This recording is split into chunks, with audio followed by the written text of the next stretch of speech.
इस वीडियो में हम जानेंगे कि वो कौन से पाप हैं जिनको करने से महिला समय से पहले विधवा हो जाती है।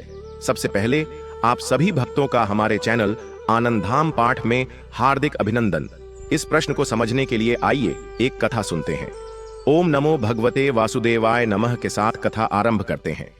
एक बार भगवान विष्णु और माता लक्ष्मी क्षीर सागर में शेषनाग की शैया पर बैठे हुए थे। तभी माता लक्ष्मी के मन में एक जिज्ञासा उत्पन्न हुई और उन्होंने भगवान विष्णु से प्रश्न किया, हे प्रभु, किस कारण से एक महिला समय से पहले विधवा होती है?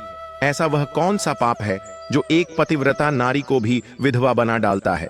क्या महिला के विधवा होने के संकेत पहले से मिलते हैं? तथा महिला का वह कौन सा अंग है जिससे यह पता चलता है कि महिला विधवा होगी या नहीं? इस प्रकार से प्रश्न पूछने पर भगवान विष्णु कहते हैं, हे प्रिय, तुमने उचित ही प्रश्न किया है। यह सत्य है कि कुछ महिलाओं के भाग्य में जल्दी विधवा होना लिखा हुआ होता है, चाहे वह पतिव्रता ही क्यों न हो। किंतु एक पाप के कारण महिला विधवा बनती है और महिला के शरीर का एक अंग उसके विधवा होने का संकेत भी देता है। भगवान विष्णु कहते हैं, हे देवी, तुम्हें इस परम गोपनीय सत्य को बताने से पहले मैं तुम्हें एक कथा सुनाता हूं। इस कथा में तुम्हें तुम्हारे सभी प्रश्नों के उत्तर मिल जाएंगे, इसीलिए तुम इस कथा को ध्यान से सुनना। मित्रों, भगवान विष्णु ने माता लक्ष्मी को एक अत्यंत सुंदर कथा सुनाई है। इस कथा के माध्यम से भगवान ने समस्त मानव जाति के कल्याण के लिए कई महत्वपूर्ण उपदेश दिए हैं। इसीलिए आप इस कथा को पूरा अवश्य सुनें। इस कथा को आधा अधूरा सुनना पाप माना जाता है। तो चलिए शुरू करते हैं। मित्रों, एक समय की बात है, मध्य देश में एक अत्यंत धनवान सेठ रहा करता था। उसका एक पुत्र और 3 पुत्रियां थीं। उसकी तीनों पुत्रियों का विवाह अच्छे और धनवान घराने में हो गया था, किंतु सेठ की एक पुत्री को दुर्भाग्य का सामना करना पड़ा। उसकी एक पुत्री विवाह के कुछ ही वर्षों के बाद विधवा हो गई और अत्यंत दुख में जीवन बिताने लगी। उस विधवा महिला का नाम था सावित्री। सावित्री अत्यंत सुंदर, गुणवान और पतिव्रता नारी थी, किंतु उसके भाग्य में जो अशुभ लिखा हुआ था वही उसके साथ घटित हो गया।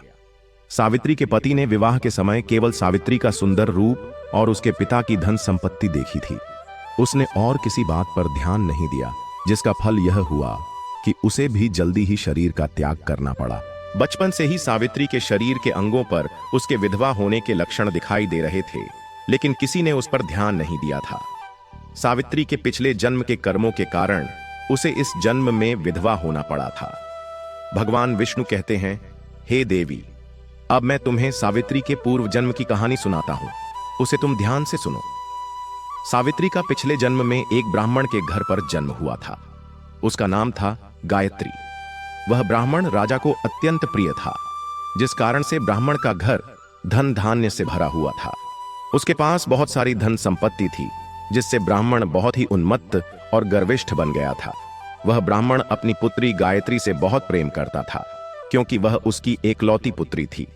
गायत्री बहुत ही सुंदर थी और पिता के लाड़ प्यार से वह भी बिगड़ चुकी थी।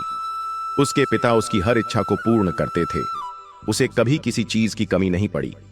गायत्री ने अपने जीवन में कभी दुख नहीं देखा था और उसे अपनी सुंदरता पर भी अत्यधिक घमंड था।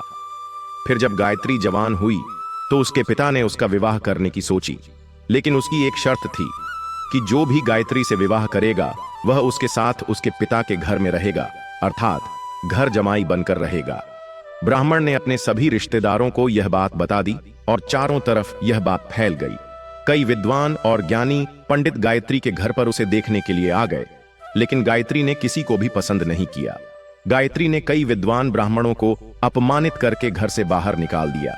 फिर एक दिन एक अत्यंत सुंदर ब्राह्मण भिक्षा मांगने के लिए गायत्री के घर पर आया, जिसे देखकर गायत्री उस पर मोहित हो गई और अपने पिता से कहने लगी कि वह उसी भिखारी ब्राह्मण से विवाह करेगी। यह सुनकर गायत्री के पिता ने भी स्वीकृति दे दी और उस भिक्षुक ब्राह्मण को गायत्री से विवाह करने के लिए पूछा। उस भिक्षुक ब्राह्मण ने भी हां कर दी और फिर गायत्री और उस ब्राह्मण का विवाह संपन्न हुआ। गायत्री विवाह के समय बहुत प्रसन्न थी। उसे उसका मनपसंद जोड़ीदार मिल चुका था। विवाह के बाद कुछ दिनों तक गायत्री अपने पति के साथ बड़े प्रेम से रहने लगी और उसकी सेवा करने लगी। लेकिन कुछ ही दिन बीतने के बाद गायत्री ने अपना असली रंग दिखाना शुरू कर दिया। गायत्री अपने पति को नौकर की तरह समझने लगी। उसकी आज्ञा का पालन करने की जगह पर उसे ही आज्ञा देने लगी। गायत्री अपने पति को उसके नाम से बुलाने लगी। खुद अपने पति के पैर दबाना छोड़कर अपने पति से ही खुद के पैर दबवाने लगी। गायत्री स्वेच्छाचारी थी। वह पति को बिना बताए ही घर से बाहर चली जाती।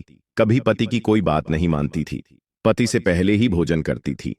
किसी भी धार्मिक कार्य में पति के साथ नहीं बैठती थी और अकेले ही मौज करती थी। अपनी पत्नी के ऐसे व्यवहार को देखकर गायत्री का पति बहुत दुखी रहने लगा। उसने गायत्री को बहुत समझाने की कोशिश की, लेकिन वह कभी नहीं मानी। गायत्री अपनी ही मनमानी करती रहती थी। गायत्री की माता ने भी उसे समझाने का प्रयास किया कि महिला को अपने पति के साथ ऐसा व्यवहार नहीं करना चाहिए, लेकिन गायत्री अपनी माता की बात कभी नहीं मानती थी और वह जानबूझकर अपने पति को अपमानित करती रहती थी। दिन रात पति की बुराई करना, उसे अपशब्द कहना, उसे नाम लेकर बुलाना आदि प्रकार के निंदनीय कार्य वह रोज करती थी। गायत्री का पति भी उससे बहुत परेशान हो गया था। फिर एक दिन उसने बहुत विचार किया और गायत्री को छोड़कर जाने का निश्चय किया। गायत्री का पति बिना किसी को बताए ही अपने घर को छोड़कर चला गया। उसने गायत्री का त्याग कर दिया और वन में जाकर तपस्या करने लगा, क्योंकि शास्त्र यही कहते हैं कि बुद्धिमान मनुष्य को दुष्ट और स्वेच्छाचारी पत्नी का त्याग कर देना चाहिए, अन्यथा वह भी उसके पाप का भागीदार बनता है। गायत्री का पति वन में जाकर तपस्या करने लगा। गायत्री ने भी अपने पति को खोजने की कोशिश नहीं की और बड़े मौज से अपने ही घर में रहने लगी। गायत्री की माता ने उसे बहुत समझाया कि वह अपने पति से विनती करके उसे वापस घर पर लेकर आए, लेकिन गायत्री कहती, जाने दो माता, वैसे भी मेरा भिखमंगा पति किसी काम का नहीं है। उसे विवाह करके मैंने उस पर उपकार ही किया था, लेकिन वह मूर्ख मुझे ही छोड़कर चला गया है। ऐसे मूर्ख पति के साथ रहने से अच्छा है मैं अकेली ही रह लूं। मैं इतनी सुंदर हूं कि कोई भी पुरुष मुझसे विवाह कर लेगा। गायत्री की ऐसी बातें सुनकर उसकी माता भी दुखी रहने लगी। उधर गायत्री का पति ध्यान मग्न होकर तपस्या करने लगा और सांसारिक बंधनों से मुक्त होकर ईश्वर की भक्ति में लग गया। फिर कुछ दिनों बाद गायत्री के पिता के साथ अशुभ घटना घटी। उसे राजमहल में चोरी करते हुए सिपाही ने पकड़ लिया और राजा को इसकी खबर दी। राजा उस पर बहुत क्रोधित हुए और उसका सारा धन संपत्ति छीनकर उसे कारागृह में डाल दिया। सब कुछ छिन जाने के कारण गायत्री बहुत गरीब हो गई। उसकी माता और गायत्री अब दूसरों के घर पर काम करने के लिए जाने लगीं। गायत्री के पिता तो कारागृह में बंद थे, तो उसे और उसकी माता को सारा काम करना पड़ रहा था। तब गायत्री को अकेलापन सताने लगा। घर में कोई पुरुष नहीं था, इसीलिए उनकी सहायता के लिए भी कोई नहीं था। अब गायत्री को अपने पति की याद आने लगी, लेकिन गायत्री का पति तो वन में सन्यासी बनकर बैठा था। फिर गायत्री अपने पति को ढूंढने के लिए वन में चली गई, लेकिन उसे उसका पति कहीं पर भी नहीं मिला। वह वन में हर तरफ घूमने लगी, लेकिन उसे उसका पति नहीं मिला। फिर वह एक जगह पर विश्राम करने बैठी तो अचानक उस स्थान पर एक शेर आ गया और उसने गायत्री पर हमला कर दिया। उसी क्षण गायत्री के प्राण चले गए। मृत्यु के बाद 2 यमदूत गायत्री को घसीटते हुए यमलोक ले गए। यमलोक में जब गायत्री यमराज के सामने जा पहुंची तो यमराज ने उसके पाप और पुण्य का मूल्यांकन किया। यमराज कहने लगे, यह तो अत्यंत पापी महिला है। इसने कभी अपने पति का सम्मान नहीं किया। इसने बार बार केवल अपने पति का अपमान ही किया है। यह उसका नाम लेकर बुलाती थी और अपने पति के साथ नौकर की तरह व्यवहार करती थी। ऐसी दुष्ट महिला को तो नरक में भेजना चाहिए।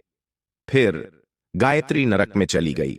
अनेक वर्षों तक नरक में सजा भुगतने के बाद गायत्री को अपने पूर्व जन्म के कर्मों का प्रायश्चित करने के लिए फिर से मनुष्य जन्म प्राप्त हुआ। जो पाप गायत्री ने किए थे, उसी पाप के कारण गायत्री के शरीर पर विधवा होने के लक्षण प्रकट हुए थे। भगवान विष्णु कहते हैं, हे देवी, अब मैं तुम्हें उन चिन्हों के बारे में बताता हूं जिन महिला के अंग पर ऐसे चिन्ह प्रकट होते हैं, वह महिला समय से पहले विधवा होती है। भगवान विष्णु ने विधवा स्त्री के लक्षण बताए हैं। यदि किसी महिला के पैर पसीने से रहित हो, उस पर नसें दिखाई न देती हो, उसके पैर चिकने तथा कोमल हो, तो वह महिला सुख भोगने वाली तथा ऐश्वर्यशाली नहीं होती। यदि महिला के पैर का अंगूठा घोल मांसल हो, तो वह महिला पतिव्रता एवं ऐश्वर्यशालिनी होती है।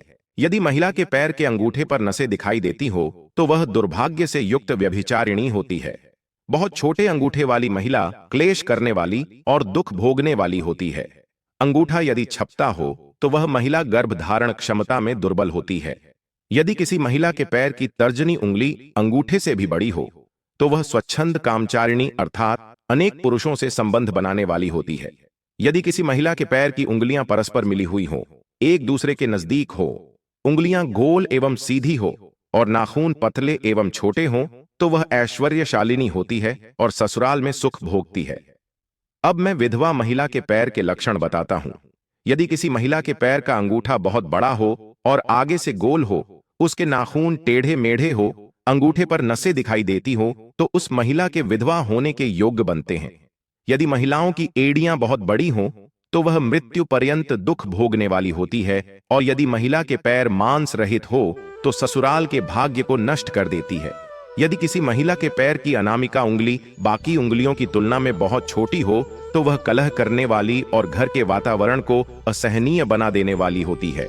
यदि किसी महिला के पैर की मध्यमा उंगली अर्थात बीच की उंगली ज्यादा लंबी हो, तो वह विवाह के लिए अयोग्य होती है। जो महिला चलते समय पैर पटकते हुए चलती हो और धम धम आवाज करती हो, तो वह अपने पति का विनाश करने वाली होती है। भगवान विष्णु कहते हैं, हे देवी, इन्हीं लक्षणों के कारण सावित्री समय से पहले विधवा हुई थी। पिछले जन्म के कर्मों के कारण ही महिला के विधवा होने के योग्य बनते हैं। जो महिला अपने पति का अपमान करती है, उसका नाम लेकर बुलाती है तथा उसके भोजन करने से पहले ही भोजन करती है, तो वह महिला निश्चित ही समय से पहले विधवा होती है।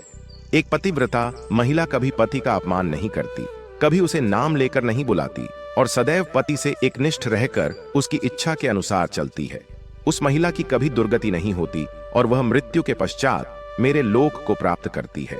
तो मित्रों, इस प्रकार से भगवान विष्णु ने माता लक्ष्मी को अत्यंत महत्वपूर्ण कथा सुनाई है। उम्मीद है आपको यह जानकारी अच्छी लगी होगी। वीडियो को लाइक जरूर करें और कमेंट में जय श्री हरि विष्णु और जय माता लक्ष्मी जरूर लिखें। साथ ही अगर आपने हमारे चैनल समृद्धि चक्र को सब्सक्राइब नहीं किया है, तो सब्सक्राइब जरूर करें। धन्यवाद।